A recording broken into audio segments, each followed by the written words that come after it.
Good Wednesday afternoon to you. It's 4 o'clock, time for Sports4CLE. Thanks for joining us. Plenty of Browns news to talk about this afternoon. The Defensive Player of the Year finalists were announced today, this according to the Associated Press. And Myles Garrett is not on them. So your Defensive Player of the Year finalists are Nick Bosa, Micah Parsons, and Chris Jones of the Chiefs. Have one thing in common. All of them made the playoffs. All of their teams made the playoffs and made a little bit of a run as they all played last weekend in that divisional round game. Let's welcome in Ashley Bastock, Browns beat reporter for Plain Dealer, as well as cleveland.com. And Ashley, Myles had a pretty good year, had a really good year, but when your team does not advance, a lot of the voters nationally kind of have the mindset of, well, if he was the Defensive Player of the Year, he would have done more.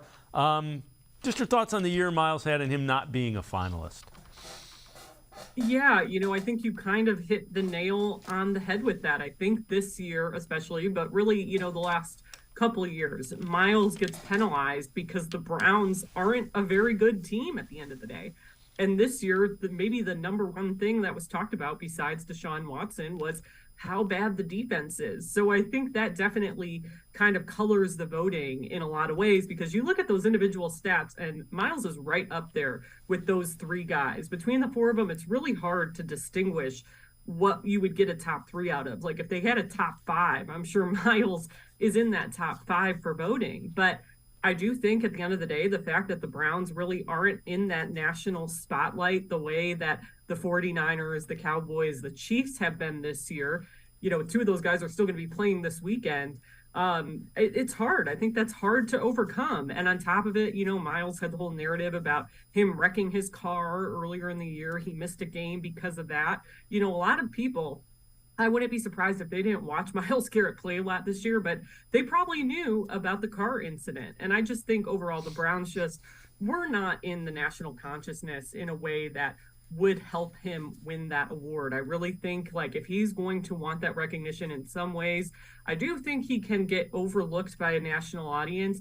I think he would probably have to lead the league in sacks to get that recognition and to eventually win that award, which is something he's been talking about wanting to do since even before he was drafted. And you can be sure, Jim Schwartz will try to help him unlock those extra 3, 4, 5 sacks that get him the dominant number. If you're talking him increasing that much, you're talking 20-some sacks. That'll probably do it for him. Yeah, at that point, you're getting around to, the number of breaking the league sack record potentially, which of course will come with a ton of caveats because of the 17-game season now. But especially, this year, Myles, did miss that game for the car accident, but his stats were right up there with those guys, a guy like Chris Jones, who's played in every single game for Kansas City. Myles played in one less game and still had similar, or in some cases better than stats. PFF rated him the best pass rusher in the league this year. I know he's double teamed more than just about any pass rusher. So it's hard. It's going to be hard. He has an uphill battle when it comes to making a dent, but I do think he's a guy who is up for that challenge. And you're right. Jim Schwartz defenses in the past have tended to put their pass rushers in prime positions to get after quarterbacks and to get sacks. So I think this could be a different level to Myles Garrett that we see in a Jim Schwartz defense if all goes according to plan and if that defense looks how we think it's going to. And if the Browns, throughout the rest of the offseason kind of put a premium on upping the talent on that defensive line to play alongside Myles Garrett to maybe free him up even more. Yeah, and the thing that's really interesting in looking at those guys and watching some of their playoff games, Bosa, Parsons, and Jones, they find a way to not get them double-teamed, chipped, and hit as much. So it'll be interesting to see if Jim Schwartz can do that. I know you wrote an article about this. Linebacking room, what do you think of it? When you look at the Browns' linebacking room, what do you see? Yeah, so over at cleveland.com, we're kind of analyzing position group by position group right now and figuring out which guys are core players in each of these position groups. And for the linebackers, I think there's only one guy that you can consider a core player. We said we were going to be really tough graders on it. We defined core player as a guy you expect to be a key contributor for this team over the next 3 to 5 years. And I think that's Jeremiah Owusu-Koramoah. And then after that, you kind of have a bunch of question marks, in large part due to injuries, in large part because I think your next two best guys, and Anthony Walker Jr. and Sione Takitaki, are both going to be free agents. So I think it depends on, are the Browns going to be able to bring back one or both of those guys who each suffered season-ending injuries at different points of the year? And when they come back, are they going to be able to make the same kind of impact physically? Another guy I'm kind of curious about, in those, I lump those two together as bubble guys, along with Tony Fields, because of his special teams role. He kind of stepped up for them when those injuries started to pile up in that room. And Jacob Phillips, who sadly, the story of his career has been injury after injury. He suffered key injuries in each of his first 3 seasons in the NFL. Of course, tore a pectoral muscle this year. But I think for him, the question is going to be, is he ever going to be able to stay healthy for them to really start developing and making an impact? Because he struggled against the run this year after Anthony Walker Jr. went down. And then you have the other guys, I kind of called them, your Deion Jones, who's going to be a free agent, who did get 2.5 sacks, but didn't really perform in run defense very well. You have Jordan Kanasic, who was a special teams guy. They kind of praised him for taking over a bigger role, but again, is going to be hitting free agency. And then Reggie Ragland, who was, I think, an underrated midseason pickup. He was the biggest guy they had in that linebacker room at 252. I know Jim Schwartz said size isn't the only thing in determining the physicality of a linebacker, but you saw physicality from him, and he could be a veteran presence. So I think this room is all about building around JOK and kind of putting things together around him and cobbling things together and seeing financially what you can get done. But I think the next two guys up to, see if they could impact this room and become those quote unquote core players would be Takitaki or Walker. Do you think we see a lot of personnel overhaul or just minor tweaks with a Jim Schwartz defense? I think where you're going to see the most change is on that defensive line. And I think that's just kind of by nature of what we know Jim Schwartz puts a premium on, right? Like, he sat up there last week and told us you can't win in this league in coverage. It's just not how the league works right now. You have to be strong up front. He firmly believes that. The Browns, I think, really need to go hard at defensive tackles. They need, I think, 2 more edge rushers now with Jadeveon Clowney and that whole situation, how it played out, because the reality is, I don't know if you can trust Alex Wright to be your number 2 pass rusher next year. Like, he did some really great things as a rookie, and he did so good at batting down balls, but he didn't get any sacks. And I know they really like him. There's reasons to really like him, but he still needs to develop with that. He told me it was almost like a culture shock to have to learn how to rush the passer in the NFL coming from UAB. So I definitely think that that's the part of this defense that is going to look a lot different. I think the secondary, maybe some minor tweaks to free up some money. The linebacker room, I think it's all kind of be about what happens in front of those linebackers and what you can do after that. But I really think the defensive line is the most important thing this offseason for them. And that's the room, I think, overall, are the rooms that could look the most different. All right. So we see the teams that are still playing. Saw a couple of them up close this year. When you look at those teams, how far away are the Browns?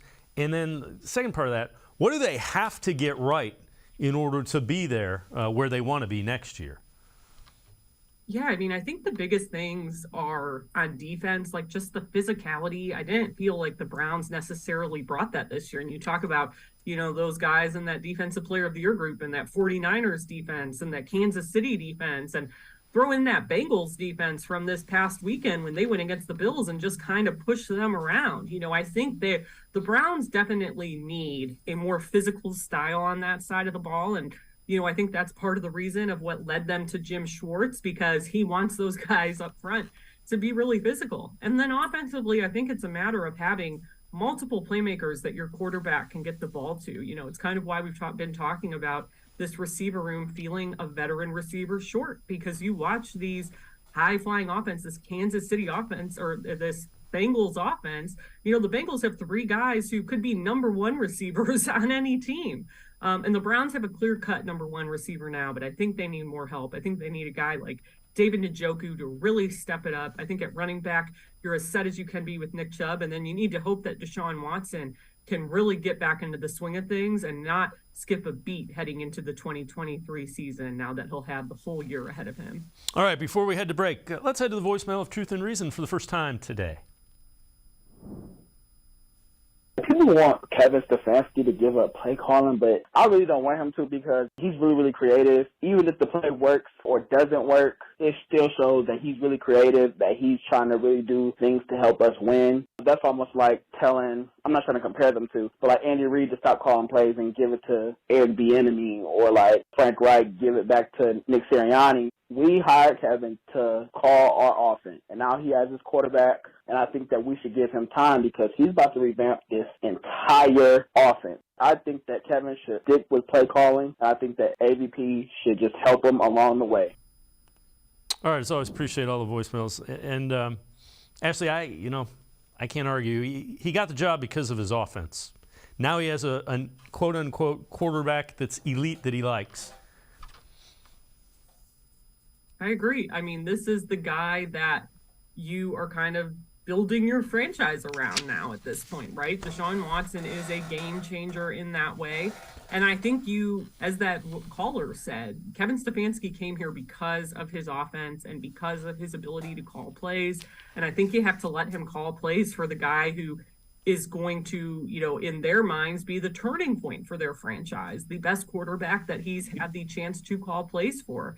So I do think it is all about, hey, what's going to look different next year? That's why those two guys are going to sit down and work out a lot of the kinks in this offense. And it's about learning one another. It's a balance of science and art when it comes to calling plays for a quarterback. And Kevin Stefanski learning what Deshaun Watson likes to do in certain situations, what fits the rest of the personnel on the team, and kind of meshing that all together and figuring out what's going to work and get wins and get points on the board. But I definitely think you have to give him a chance, a full year with Deshaun Watson, to see if he can figure out what this thing should look like. I agree with you wholeheartedly. Ashley Bastock and I are going to step aside, take a quick time out. Other side of the break, we'll head back to the voicemail of Truth and Reason. Plus, players the Browns need to take a leap forward next year if they're going to get where they want to go. Sports4CLE will be right back. The Ohio Lottery Partners in Education program recognizes role model students and teachers from across Ohio. Nominations can now be done completely online. To nominate a deserving teacher or student, go to ohiolottery.com. In the About section, find Partners in Education. There you will find links to the nomination forms. Students kindergarten through 12th grade can be academic all-stars. Teachers can be honored as a Teacher of the Month. The Ohio Lottery Partners in Education, where stars shine. The Greater Cleveland Sports Hall of Fame celebrates the star athletes and notable sports figures who were born or have made their home in Greater Cleveland. It tells the story of discipline, commitment, perseverance, sportsmanship, and excellence in achievement. It encourages and inspires those who believe in sport and its direct impact on the well-being of our community. Go to clevelandsportshall.com or follow us on Twitter at GCLE Sports HOF for more details.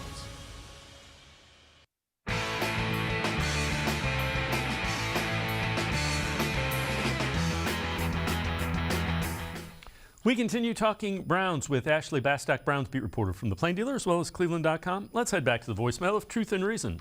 I think we do need a deep threat receiver, but we also can't forget that we have to spread the wealth because you just can't give it to one person, because I think the Chiefs were a perfect example that if you just give it to Travis and Tyreek, that people are going to sniff out one of your good players and defenses are going to key in on that. So I think we need to get, yes, a deep threat receiver, but also spread the wealth so that way we won't be so predictable. As always, appreciate all of the voicemails. Ashley, one of the reasons you want a speed threat is it forces the defense to defend more of the field. So it opens up things for other people instead of kind of packing it close to the line of scrimmage. Yeah, it's about mixing it up and providing versatile looks so that a defense kind of has to pick its poison ideally. But one thing I do think that's going to help with that isn't exactly, I'm all for getting another receiver. I think they need that. But another thing I think that's going to help them in this regard is Deshaun Watson's ability on the ground, because you have Deshaun Watson and Nick Chubb in the backfield together. Number one, if the defense hesitates for a second, Deshaun Watson's processing is so good he's going to see that, and I think he's going to make the right play like 90% of the time. And that 1 second of hesitation could be a difference between, the Browns getting a first down or Nick Chubb breaking off a 30-yard run or something kind of crazy highlight reel type play. So I definitely think it all kind of goes together, so to speak. But I think their ability on the ground is going to help open things up as well. But that makes it so important for them to find a receiver who can bring something a little bit different to this room to kind of help open this offense up for everyone at that point. So this is from BrownsWire.com. 5 Browns who have to take a big leap forward in 2023. Number 1 is Deshaun Watson. We'll go through the 5 of them, and then we'll talk about a couple. Number 2, Jedrick Wills Jr., the left tackle. 3 and 4 on the defensive line. So number 3 is Alex Wright. Number 4 is a defensive tackle, Perrion Winfrey, and number 5, Cade York. And of those, I don't think there's any question 1 and 2 are probably the most important, and 5, I would say, is right up there as well. Yeah, I think, like I said earlier, with Deshaun, you kind of need to prove that, hey, I've gotten all the rust off now. I got those few games under my belt. Last year was basically like an extended preseason for me, and hit the ground and not miss a beat in terms of his connection with this offense and his connection with the other players on this offense and his pass catchers especially.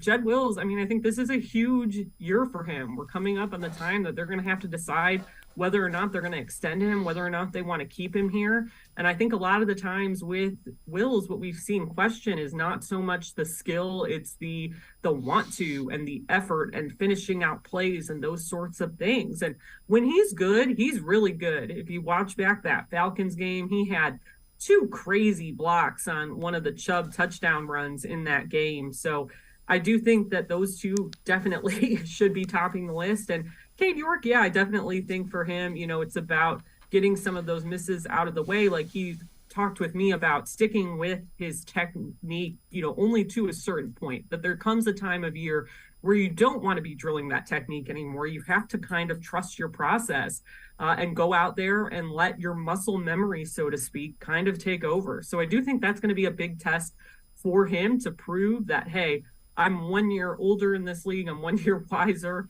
I have what it takes to be a consistent kicker here in Cleveland, one of the toughest places in the league to kick. All right, this is from Pro Football Focus. Early breakout candidates for each of the 32 teams in the NFL for next season. For the Browns, a guy we've talked about a little bit, Jeremiah Owusu-Koramoah. Cleveland's defense dramatically underachieved. If things are better across the board in 2023, it should allow a talented playmaker like Jeremiah Owusu-Koramoah to shine. JOK at Dynamo as a rookie, but he put up average PFF grades and allowed a passer rating of 122.7 against him in coverage. I think this guy is kind of 1A to Myles Garrett. I am really curious as to how Jim Schwartz utilizes him, because he gave an example of David Long with the Titans, and I think Jeremiah Owusu-Koramoah is more physically gifted than David Long. Yeah, I think with Jeremiah, the biggest thing is staying healthy, which he's struggled to do in his first 2 years, not to the same extent that Jacob Phillips has. But when Jeremiah is healthy, he is really good. His versatility is what makes him so good. I think I would expect to see him rush the passer more in a Jim Schwartz scheme. But I'd be curious too if he's going to put some weight on, because he did look smaller this year. He was smaller this year compared to his rookie year. What they're going to do about that, if they're going to drop him back more instead. There's a lot of questions around him, I think, in terms of how he will be used, but that just kind of speaks to his versatility. And I do think, we did expect him to take a big second-year jump. I think the injuries definitely hindered him. And of course, in the offseason, he dealt with a horrible personal tragedy when his brother was murdered. So he dealt with a lot this year, physically and mentally. So in year 3, hopefully he can take that big jump, because all of his physical skills and gifts certainly point to that being the possibility for him. All right, before I let you go, from the Bleacher Report, NFL probability meter for each of the NFL's worst division teams. So the probability that they increase and make the playoffs. Browns 7 out of 10. So while the Browns should improve in 2023, they play in the toughest AFC division. That said, if Lamar Jackson stays in Baltimore, he could have growing pains under a new offensive coordinator. Watson is more established quarterback than Kenny Pickett in Pittsburgh. I think that's fair. I absolutely think that's fair as far as this team should consider themselves a playoff team. Now, they got to go out and work to get there. Exactly. I mean, with Deshaun Watson, you have to stay in that conversation. But like that article pointed out, they play in a really tough division. I think we learn year in and year out that you can't count out the Steelers, that you can't count out John Harbaugh. The Bengals are on the verge of going to their second straight Super Bowl. No one's going to hand the Browns a divisional title. I think there's a lot of work to still be done, but you have to keep yourselves in that conversation. That's the whole reason you go out to get Deshaun Watson, is because they thought he was the missing piece between them and a Super Bowl. So I'm really curious to see what this is going to look like next year. I mean, it's so early. I'm not placing my eggs in any basket yet in terms of who I think is going to win the division and whatnot, but it's a tough division. They definitely have their work cut out with them, but this is the standard you set by going out to get Deshaun Watson for sure. Yeah, I agree with you. And I'm going to be a little more cautious as well based on the last two seasons. Ashley Exactly. Ashley Bastock, as always, thanks so much for the time and the insight. Appreciate it very much, Ashley. Thanks. Ashley Bastock, make sure you check her out. Great stuff. Browns beat reporter for the Plain Dealer, cleveland.com. We're going to step aside, take a quick time out. Tim Bielik straight ahead. We continue talking Browns. Sports4CLE, we'll be right back.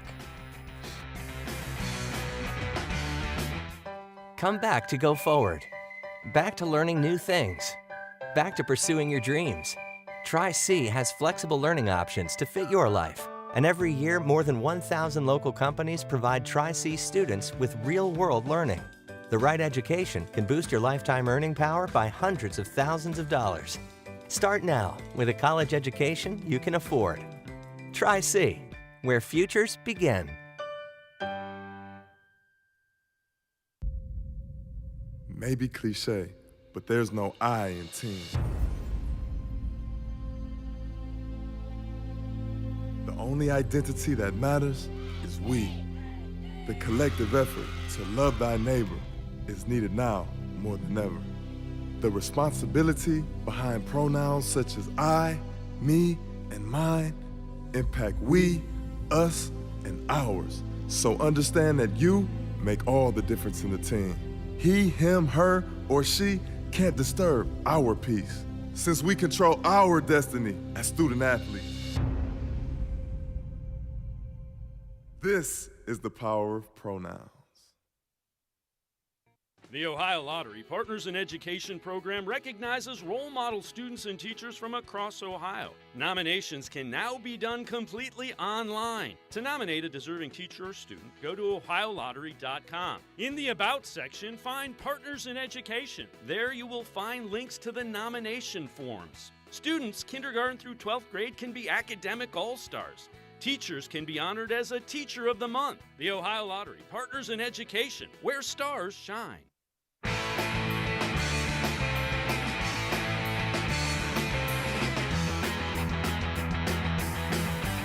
We continue talking Browns here on Sports4CLE. Let's head back to the voicemail of Truth and Reason.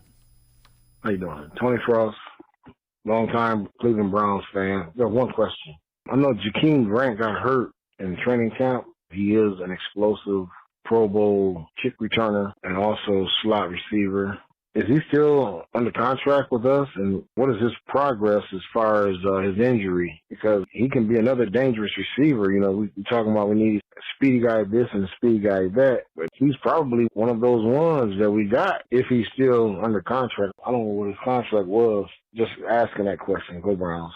Woof, woof. As always, appreciate all of the voicemails. Let's welcome in Tim Bielik from cleveland.com, Plain Dealer. Tim, Grant signed a 3-year contract. There is not a lot of dead cap space. Have not heard an update about his how he's progressing from the injury. We won't hear that until minicamp, likely. Yeah, and I just taking a look at his contract on spotrac.com. If the Browns wanted to get out of the contract this offseason, they could free up about almost $2.3 million in cap space with Jakeem Grant if they decide to move on from him. And obviously they had visions of him, being a key cog on the return game when they signed him. But, the Achilles injuries has, I think, changed the equation because it's not just a full season injury. It's a full season injury. Plus, it usually takes about another year to kind of fully recover and look like the guy you were pre-injury. We saw that with Grant Delpit when he went down his rookie season. It took him a long time to really kind of get back to what he was. And I think even to a certain extent, to some point this year is where we finally kind of have seen Grant Delpit look like the Grant Delpit I think everybody thought the Browns were getting out of LSU. So I'd be surprised if there's much out of him. So we'll kind of see. But if the Browns are looking to free up cap space, I think he might be a guy that, unfortunately for him, might be one of those cap casualties. All right, so looking for a wide receiver who has speed, who can threaten the defense in open spaces. Who are some of the guys, the names that you came up with that are free agents that might fit that skill set? Well, there's two that really stick out in my mind. I'd be surprised if either one hits the market. DJ Chark from the Lions. I know he's a taller receiver as well, but he's just an absolute physical freak of an athlete. And I think what he showed in Detroit was he's got plenty of ability. He's very talented, young still, only 27 years old. So he's still got, plenty of juice left to work with. And the other guy I think that has a lot of explosiveness is Mecole Hardman of the Chiefs. He came into the NFL with a lot of hype as a very, very fast player. We saw a little bit of that, the two times the Browns played the Chiefs in 2020 and 2021. I think, we've had an idea of just, how fast he is. Hasn't quite produced to the level you would kind of expect, a player of that ilk to be. And he would be a guy I would look at, potentially depending on the price, but I'd have a hard time imagining he leaves Kansas City personally. And then maybe some of the older guys, Nelson Aguilar would be 30 plus. He's in his early 30s, but he's a guy who's got a lot of speed to burn. Marquise Goodwin from the Seahawks.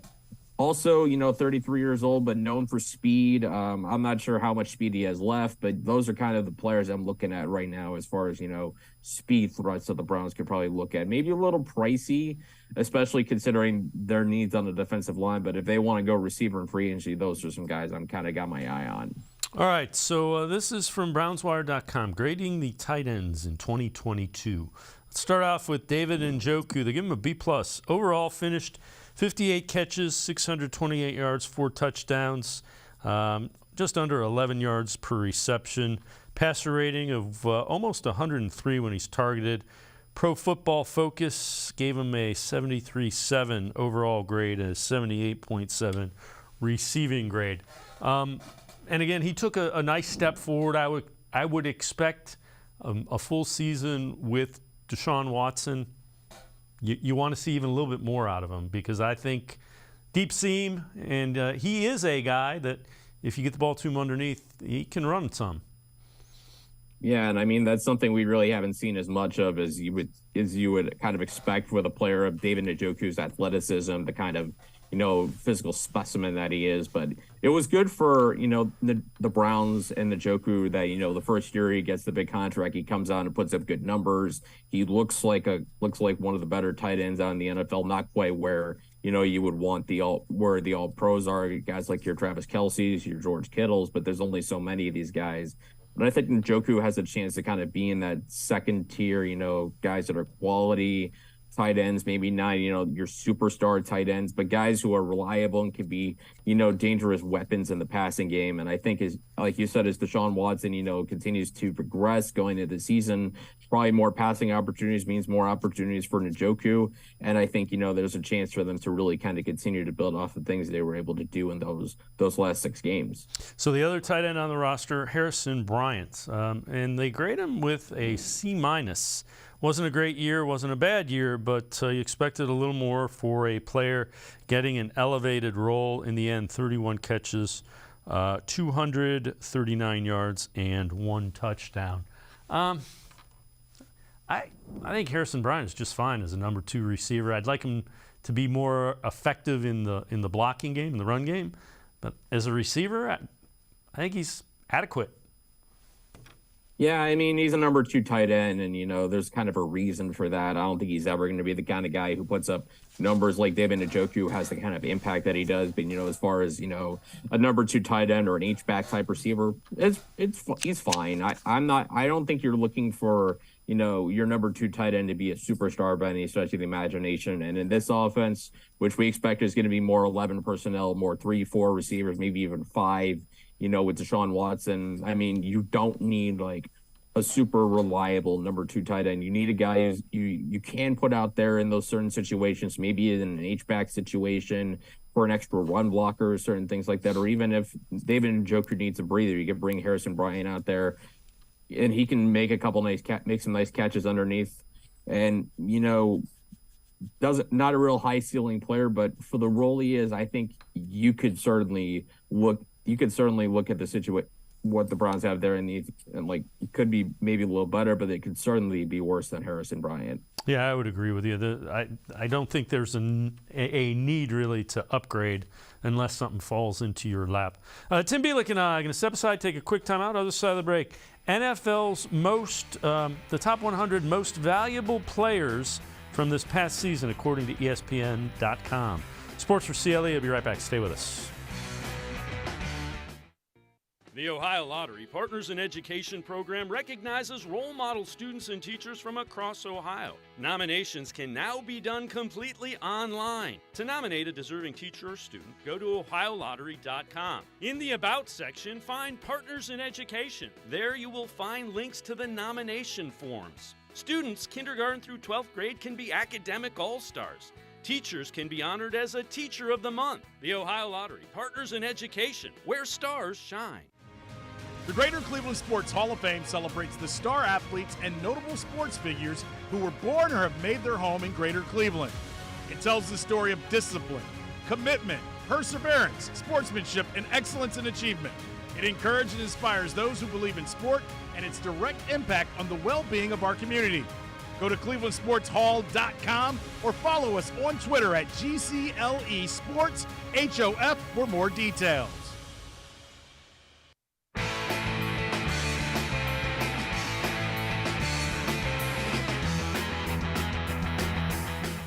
We continue talking Browns with Tim Bielik from the Plain Dealer and cleveland.com. So the NFL's top 100 most valuable players of this past season, released by ESPN.com.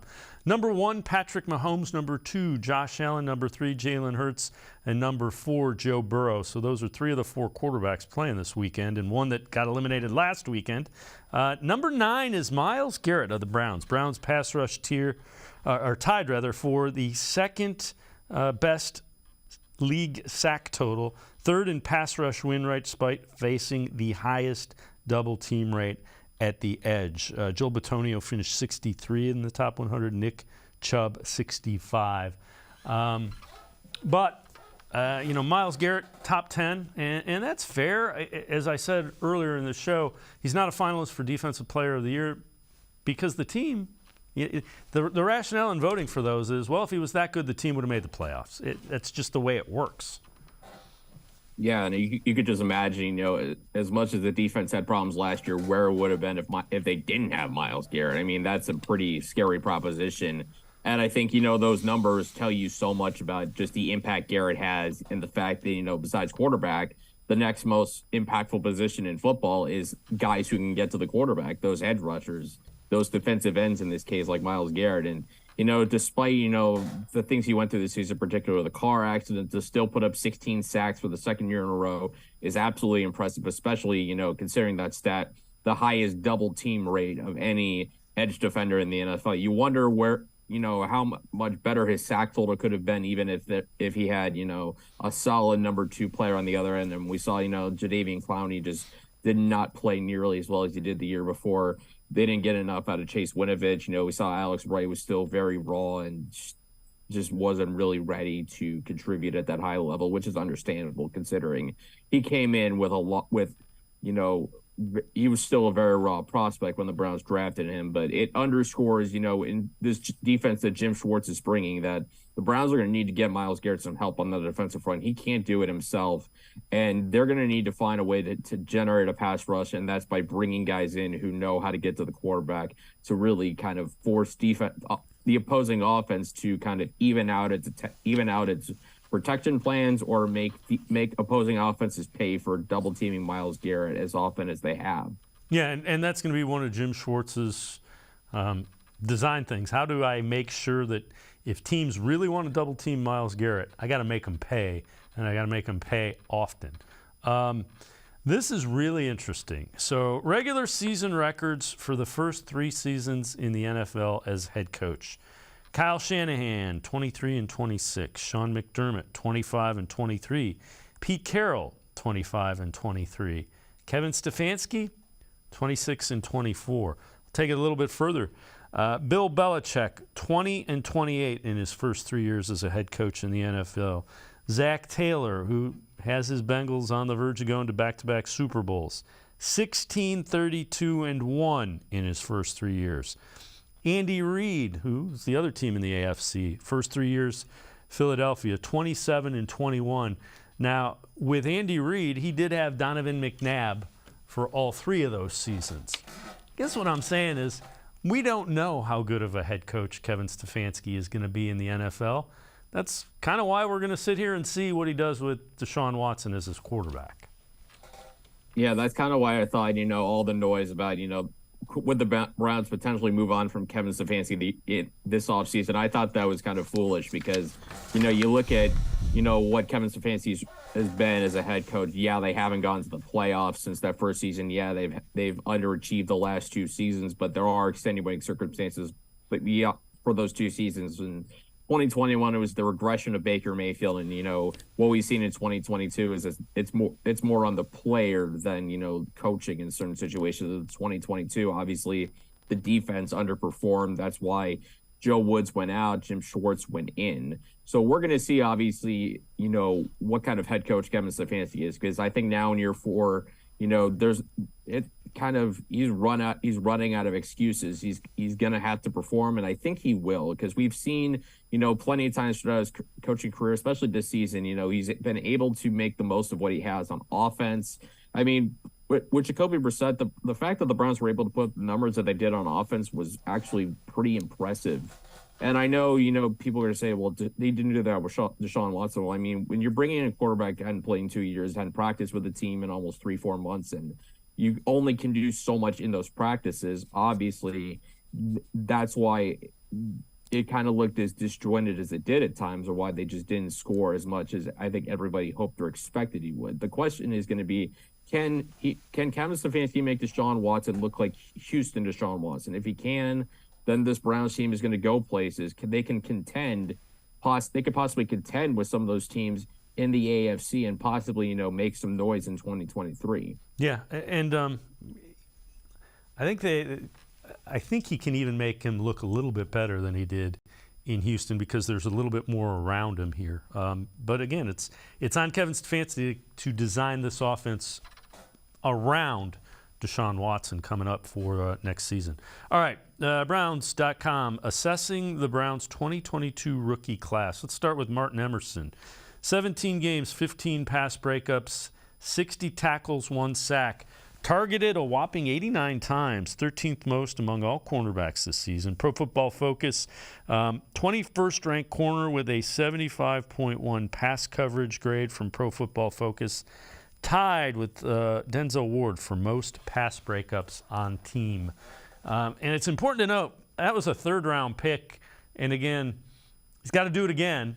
But boy, I liked what I saw from Martin Emerson as a rookie. Yeah, it's rare to see those 3rd-round picks come out and, produce at that high level that Martin Emerson did right away. And I think that was a big bonus for this Browns draft class. I mean, when you're looking at a class, I've said before, that's, got guys from the 3rd round on, whatever you kind of get out of the rookie season is a bonus, because that's more about, how you develop them, how you get them ready for their 2nd and 3rd season in the NFL. Martin Emerson was able to play right from the jump, and I think that was huge for the Browns, because now you've kind of established you have a very good trio of corners with Martin Emerson, Greg Newsome, and Denzel Ward. Obviously, you have to figure out who's going to be the slot out of that trio, whether Greg Newsome's going to stay there or Martin Emerson kicks inside. Who knows how that's going to play out. But the good news for the Browns is they've got 3 guys in that secondary who are all capable of being good to very good corners on the perimeter. And as we know in the NFL, which is a pass-happy game, you can't have enough corners. And the fact that the Browns have 3 of them is a pretty good sign for, a potential defensive turnaround this upcoming season. The other thing is the way Jim Schwartz historically has played defense.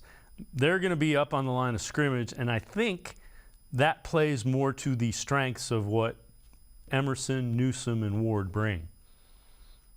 Yeah, I mean, Denzel Ward is a smaller corner. You wouldn't think he'd be so good in press man, but that's really where he excels. And then you go to Newsome and Emerson, those are bigger corners. So those are guys who are more conducive to kind of playing that physical man coverage type of defense. So we'll see, how they continue to perform, if that'll be able to lead to more turnovers in certain situations or whatever. But again, this is going to be a thing where, the Browns have 3 corners who can play well in man coverage. And you said it, Jim Schwartz, obviously very veteran defensive coordinator. He's a guy who I think is going to understand how to put his players in the best position to be successful. And it starts with and one of the places is going to start with how he deploys these 3 corners. Tim Bielik, Plain Dealer and cleveland.com, as always. Thanks so much for the time and the insight. Appreciate it very much, Tim. You got it. Thanks for having me, guys. Have a good day. You too, Tim Bielik. Make sure you check him out, cleveland.com, as well as the Plain Dealer. We're going to step aside, take a quick time out, continue talking Browns. Brad Ward from the Orange and Brown Report and the All Eyez on Cleveland podcast straight ahead. Stay with us. Come back to go forward. Back to learning new things. Back to pursuing your dreams. Tri-C has flexible learning options to fit your life. And every year, more than 1,000 local companies provide Tri-C students with real-world learning. The right education can boost your lifetime earning power by hundreds of thousands of dollars. Start now with a college education you can afford. Tri-C, where futures begin. The Ohio Lottery Partners in Education program recognizes role model students and teachers from across Ohio. Nominations can now be done completely online. To nominate a deserving teacher or student, go to ohiolottery.com. In the About section, find Partners in Education. There you will find links to the nomination forms. Students kindergarten through 12th grade can be academic all-stars. Teachers can be honored as a Teacher of the Month. The Ohio Lottery Partners in Education, where stars shine. I am powerful beyond my wildest imagination. I will define my future. I will keep challenging myself to improve. Because I am a future leader of this great nation. I will be responsible for raising a beautiful family. And educating not only my generation, but many more to come. I will make a difference in my community. And I will stand up for what I believe in. I will not settle for simply chasing my dreams. I will achieve them. Because I was given a chance. An opportunity. A home. At Family, Career, and Community Leaders of America. The ultimate leadership experience. FCCLA has been one of the greatest experiences of my life. It's made me who I am today. Join us. We'll build a new future together.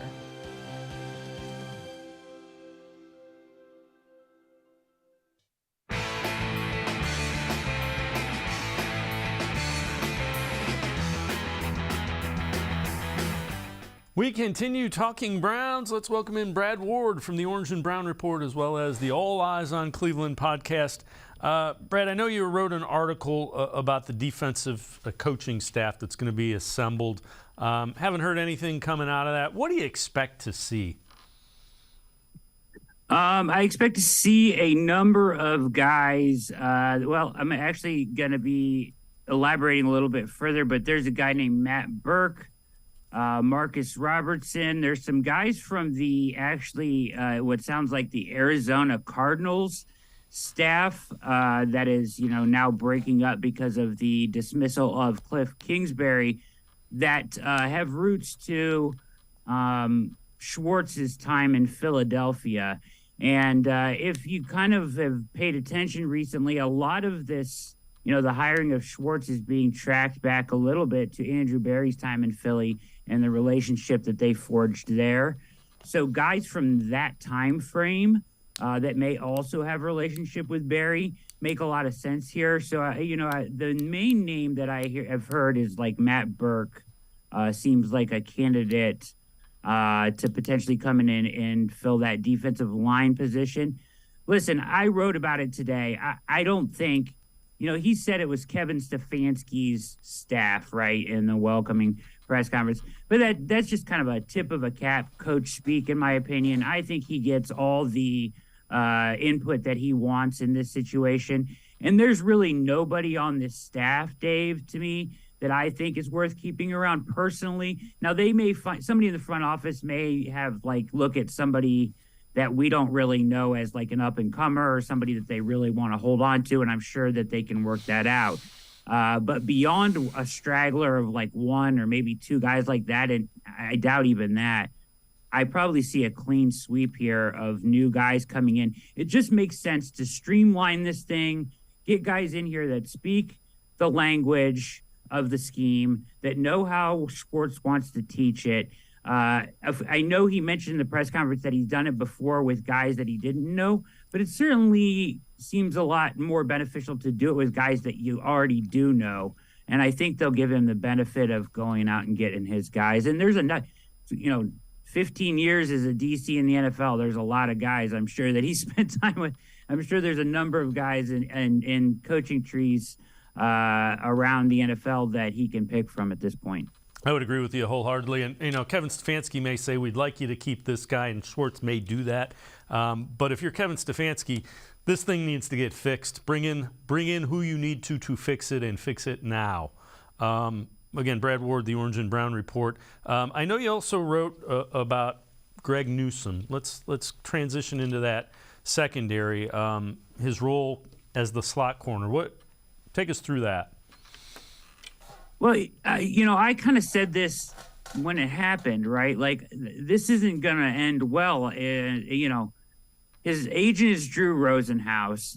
A slot corner makes 1/4 of what an outside cornerback makes. So when you're asking a guy who you took in the first round and played really well as a rookie as an outside corner to slide inside to a position that makes not nearly what the other one makes, and is probably more difficult, and ask him to learn it on the fly. And then they didn't even bring anybody else on the roster, Dave, that knew they could play slot corner. So it was just Greg, really, right? Greg or safeties or however they wanted to play it. But he was really the only guy, and he was learning it this year. So not a great situation, and I didn't think it would work out well in the long run from the start. I didn't like the idea of getting rid of Troy Hill without a replacement. And it didn't really work out, right? He didn't have as good of a year because he was doing a lot of learning on the job, starting the game outside and sliding inside, which isn't traditionally how teams normally run their nickel package onto the field. Normally, your outside guys just stay outside and you bring on a nickel corner onto the field, not sliding an outside guy inside, which is kind of backwards. And it didn't make sense to me how they did that. Now, we know Joe Woods was a little bit over his head maybe, and certainly he didn't get from Andrew Berry anybody that could play that role. It'll be interesting to see where they go from here, because now you have three corners and Emerson, who showed up and played terrifically, that all are very good on the outside. And we've seen Newsome, cryptic tweets and also a statement at the end of the year very much saying that he would like to change his role going forward, which is pretty predictable. So it'll be interesting, certainly, to see how Schwartz handles this. He may have to use Newsome in the inside when all three are healthy, but it's not very often in the NFL, Dave, that all three of your corners are healthy. So as long as you can add a true nickel corner, I think that's the solution, so that Greg can play outside when there's just two of them ready to play. But it'll be interesting to see how he handles the situation, certainly. All right, staying with the corners. BrownsWire.com graded the Browns cornerbacks. We'll start with Greg Newsome. They graded Newsome out as a C, and it mentions transitioned him into the slot. Newsome doesn't want to remain in the slot. if that's the case, it could be traded, or who goes to the slot overall. Newsome continues to show talent to play the position. Since we talked about Newsome, let's go right to Denzel Ward. It wasn't a great year for Denzel Ward. He signed the extension. Remember, he was banged up in the preseason, caught out of position a lot. Browns will need Ward to play at a Pro Bowl level in 2023. PFF grade 56.8 overall, 60.4 in coverage, 46.6 against the run. And it sounds Browns can't have him play that poorly against the run next season. They grade him at a C-.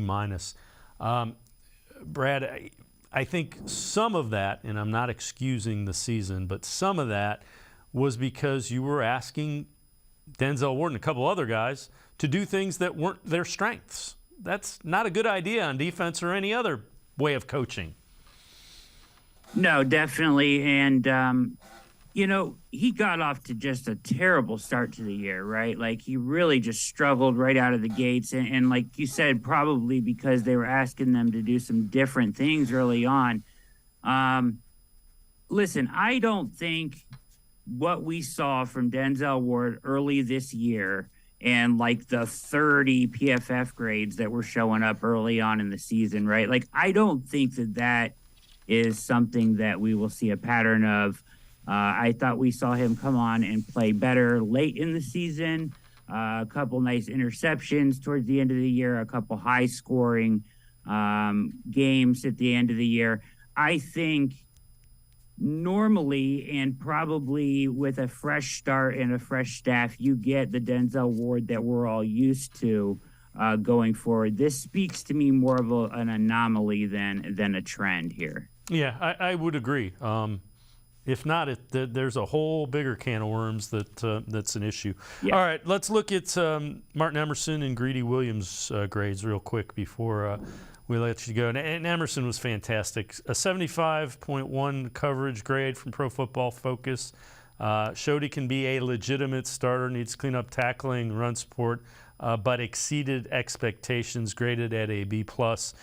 Greedy Williams, up and down career, he's had all kinds of injury issues. Likely headed to free agency, graded at a D. Emerson he's really good. He's really physical. He gives them something. He gives the Browns trio something that's a little different. He's physical and he's bigger, and he still can run and play man coverage really well.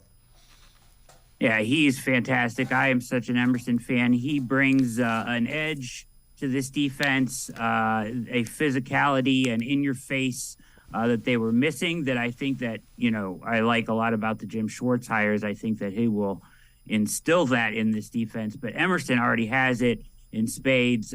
He's got moxie. He's not afraid of any matchup. He'll, take on the best wide receivers in the league and not back down. And that comes from him playing, undermanned defenses in college against the best wide receivers in the country in the SEC week in, week out. And it's just kind of ingrained in him that, and that's the mentality you have to have as a cornerback, right? Like, you cannot, you're only as good as your next play, right? And so he just has that mentality, and he was fantastic this year, a bright surprise and one of the silver linings of this defense in 2022, and somebody that I'm excited to watch for years to come. So I love what he turned out to be after not even really knowing, like when they took him, it was kind of like, huh?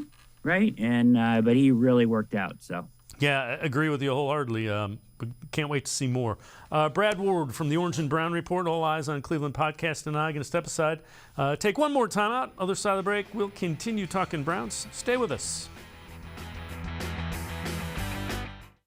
The Ohio Lottery Partners in Education program recognizes role model students and teachers from across Ohio. Nominations can now be done completely online. To nominate a deserving teacher or student, go to ohiolottery.com. In the About section, find Partners in Education. There you will find links to the nomination forms. Students, kindergarten through 12th grade, can be academic all-stars. Teachers can be honored as a Teacher of the Month. The Ohio Lottery Partners in Education, where stars shine.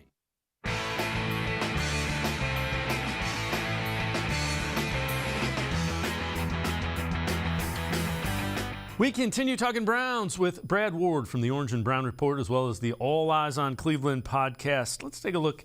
Realistic wide receiver targets for the Browns.